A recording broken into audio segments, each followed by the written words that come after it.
Welcome back to the deep dive. We're doing something a little bit different today.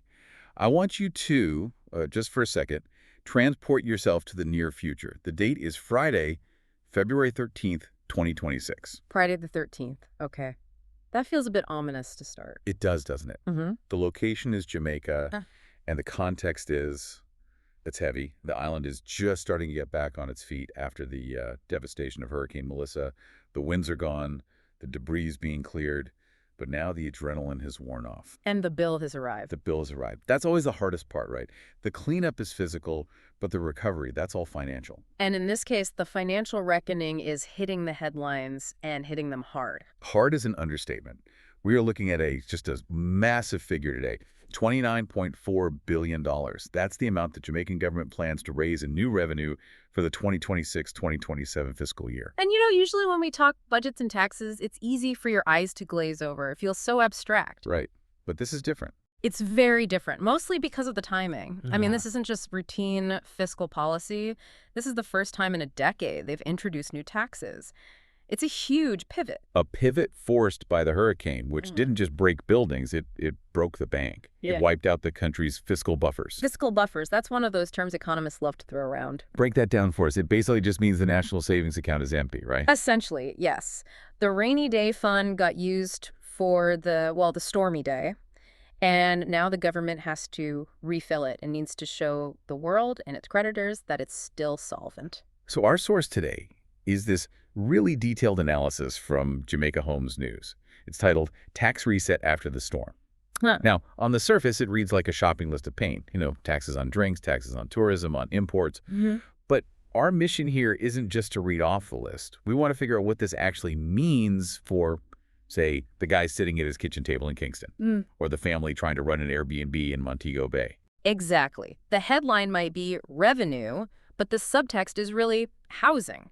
The article makes this really compelling case that while these are technically consumption taxes, they are, in effect, housing taxes. They totally reshape how people live and build. Okay, so let's start with the measure that's going to hit the most people the fastest, the so-called sin taxes. Right. The low-hanging fruit of the tax world. Absolutely. The government is looking to generate a huge chunk of that $29.4 billion right here. The largest single measure is a special consumption tax, an SET, on non-alcoholic sweetened beverages. They want $10.1 billion from that alone. Wow. Then you've got a hike on cigarettes, up $3 per stick, and a jump in the tax on pure alcohol to $1,400 a liter.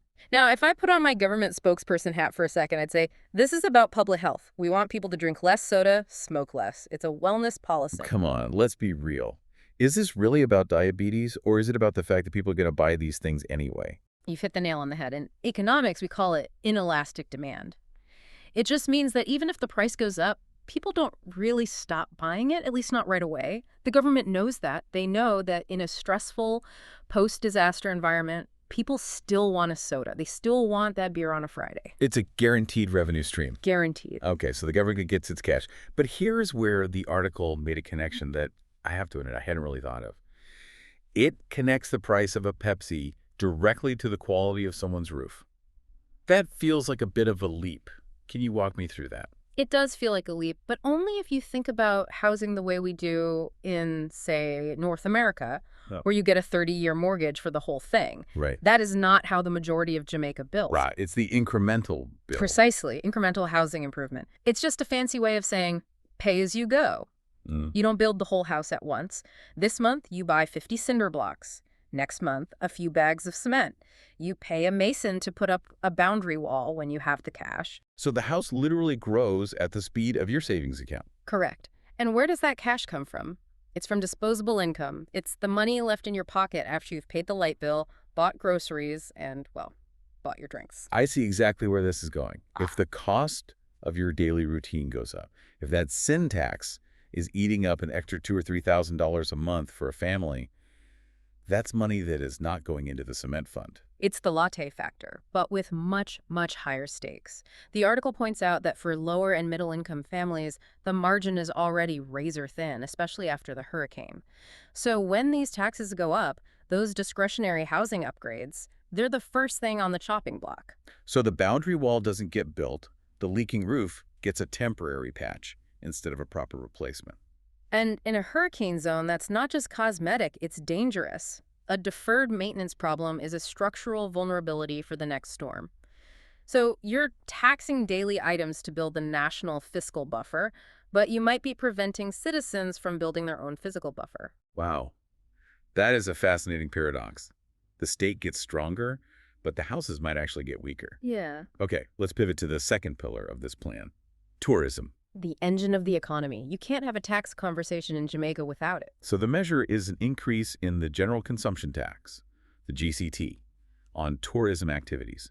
It's going from 10% up to 15%. But I noticed they're kind of hitting the pause button on this one. Yeah, that's a strategic move. They have to. They're delaying it until April 2027 because they know Hurricane Melissa scared off tourists. The whole sector needs a runway to recover before you start making it more expensive. But once it kicks in, They expect $11.4 billion a year. It's a massive earner. even more than the soda tax. Now, the average person listening might be thinking, great, tax the tourists, they've got money. Why should a local care if a tourist pays 5% more? And that's the traditional view. But the article really challenges us to look at who a tourism operator is in 2026. 10 years ago, sure, it was mostly these huge foreign-owned all-inclusives. But today, it's the Airbnb effect. It's the democratization of tourism, exactly. It's the school teacher in Ocho Rios who converted her basement into a little studio. It's the retiree in Montego Bay with a cottage in the backyard. These are micro-entrepreneurs. I know people who do this. Mm-hmm. They literally rely on that rental income to pay the mortgage on their own house. It's not just pocket money, it's a survival strategy. And that is exactly where the GCT hike becomes a housing issue. A huge hotel chain, they have economies of scale, they can absorb a 5% tax hike or pass it on. But the little guy, the grandmother renting out a room, She's in a really tough spot. If she raises her price by 15%, she suddenly looks way too expensive. she loses bookings to the big hotels or even to cheaper destinations like the Dominican Republic.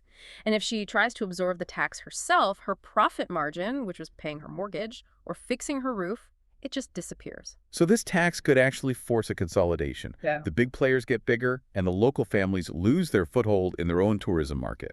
It absolutely risks rolling back that democratization.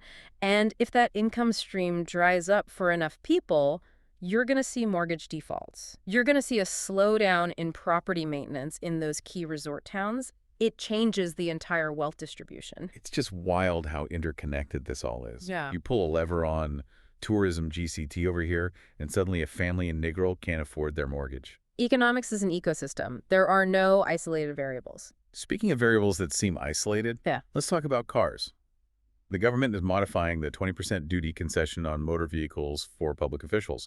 They want to raise about $1.3 billion here. Right. On paper, this is the most boring part of the plan. It sounds like pure administrative cleanup. It does. My first reaction was, okay, so some government officials pay more for their SUVs. So what?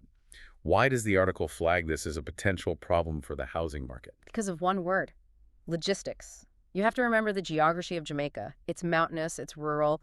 Building sites aren't always on a nice paved road. Getting to the site is half the battle. Half the battle, exactly. Think about everyone involved in construction. You have valuators, site inspectors, architects, contractors. They all need to be mobile. They need reliable, often rugged vehicles to get up into the hills. And if the cost of those vehicles goes up, The cost of their service goes up. Even if this tax only targets public officials directly, it signals a broader tightening of concessions. These costs often set a benchmark. So if logistics get more expensive, that cost gets passed straight down to the building project. so the valuator charges an extra $5,000 to come see the land. The contractor adds a new line item for transportation. And the article calls this the compound effect. It's not one big hit, it is death by 1,000 cuts. You've got the sin tax reducing your cash flow, you've got higher insurance premiums, and now every single service provider you hire costs just a little bit more because their overhead went up. And the person who pays for all that friction in the end? Is the home buyer. In a market already facing high material costs, these administrative pressures just slow everything down. It makes it that much harder to make the numbers work on any kind of affordable housing project. Which brings us to the actual physical stuff, the bricks and mortar. Because the government didn't leave that alone either. No, this is the most direct hit, the Environmental Protection Levy. It's being increased from 0.5% to 0.8%. Okay, I'm going to play devil's advocate again here. 0.3%. That sounds like a rounding error. Is that really going to stop a developer from breaking ground? It sounds tiny until you look at the base it applies to. This levy applies to imported goods. And here's the tough reality of construction in Jamaica. You import almost everything. Tiles, fixtures, steel, lumber. Even cement a lot of the time, depending on local supply. So this isn't a tax on some niche luxury item. It's a tax on the landed cost of the entire building. And in the development world, especially for affordable housing, the margins are based on volume. They're counting pennies on every square foot. They have to. A developer building 500 units is operating on a spreadsheet where every decimal point matters. So if the landed cost of all your materials creeps up because of this levy and your logistics costs are up, you have two choices. Eat the loss or raise the price. And they rarely eat the loss. So the price of the home goes up. But here's the problem. Wages haven't gone up. So that starter home that was just barely affordable for a young family, now it's out of reach. The article describes affordability in Jamaica as fragile. I think that's the perfect word for it. It is. It doesn't take a sledgehammer to break it. Just a little like a 0.3% levy can shatter the feasibility for that first-time buyer. So we've painted a pretty tough picture. We're in 2026, post-hurricane. Cost of living is up. Cost of earning income from tourism is up. Cost of logistics, cost of materials, everything is up. Is the article predicting a market crash? Surprisingly, no. And this is where we have to kind of zoom out and look at what they call the structural moment. Yeah. The analysis doesn't see a crash. It sees a cooling. Define cooling for me. Yeah. Is that just a polite word for recession? Not necessarily. It means more of a pause. Transaction volumes might drop off. People might wait a year before they decide to buy. That incremental building we talked about, that might slow to a crawl. But the underlying fundamental demand for housing in Jamaica is incredibly high. That hasn't gone away. So the market is stubborn. The market is resilient. But we have to ask why the government is doing all this. I mean, we've been critiquing these taxes, but let's acknowledge their position. They're not just being cruel. They're trying to rebuild those fiscal buffers we mentioned. Right. They need to refill the national savings account so they can handle the next hurricane. Exactly. And if they can raise this $29.4 billion and actually use it to build better drainage, stronger bridges, a real disaster fund, that creates confidence. And long-term confidence stabilizes property values. So it's a trade-off. It's short-term pain for the homeowner in exchange for long-term structural security for the whole country. That's the bet they're making. But there's a quote in the article from Dean Jones, the founder of Jamaica Homes, that just nails the tension here. He said, "The issue is whether fiscal rebuilding strengthens long-term resilience or just tightens affordability in the short term." That's the core conflict right there for the next couple of years. It is. You can have a rich government and poor homeowners, or a broke government and slightly richer homeowners. Neither of those is a good outcome. And the government is trying to walk this very, very thin line between the two. Dean Jones also said something else that really stuck with me. He called housing a recovery equation. What does he mean by that? It's such a powerful concept. Just think about it. When the economy tanks or a pandemic hits or a storm rolls through, where do people retreat to? Their homes. It's the bunker. It's the bunker, and it's also the bank. Yeah. In Jamaica, property isn't just an asset you trade on an app. It's intergenerational stability. It's the family's primary defense against poverty. If you have a house, you have options. You can rent out a room. You can open a little shop on the veranda. You have shelter. So if your tax policy makes it harder to own or maintain or even profit from that home, you're weakening the very foundation of how that society recovers from any shock. That's why these sin taxes and these import levies are so controversial. They aren't just taking money out of a bank account. They are making the lifeboat smaller. that is a very sobering thought. So looking ahead through the rest of 2026 and into 2027, what should our listeners be watching for? If you're that person in Kingston trying to build your wall, what's the signal? You need to watch the start rates on small construction. If you see the small sites go quiet, if your neighbors stop buying sand and steel, that's the canary in the coal mine. It means that disposable income squeeze is biting really hard. And on the flip side of that, watch the government spending. If that $29 billion actually turns into visible, tangible infrastructure, better roads, flood mitigation, a stronger power grid, then the tax might be accepted as, a fair price for safety. but if the money just disappears into bureaucracy, Then you get social friction. And investors absolutely hate social friction. it all comes down to trust, doesn't it? In the end, it always does. The social contract is just as important as the tax code. We've covered a lot of ground. We started with a $29 billion number, and we've ended up talking about the social contract of a nation. It just goes to show you there's no such thing as a simple tax. Every dollar has a story, and usually that story ends at someone's dinner table or on someone's roof. So here's the thought I want to leave you with today. We've talked about housing being the lifeboat, and we've talked about the government needing to fund the fire department, so to speak, to handle the next disaster. Right. But here's the question.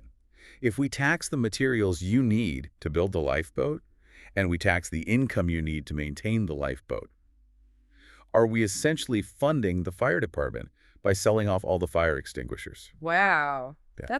That is a provocative image. It's the paradox of recovery. You need to raise money to make people safe, but the act of taking that money might make them less safe in the short term. It's a tightrope walk, and the entire island is on it. Indeed. Well, thank you for helping us navigate all these numbers today. It's certainly given me a new perspective on the price of a soda. Anytime. Happy to help connect the dots. And thank you to all of you for diving deep with us. Next time you see a headline about a tax hike, don't just look at the billions. Look for the boundary wall, the spare room, and the trip to the hardware store. Because that's where the real economy lives. Until next time.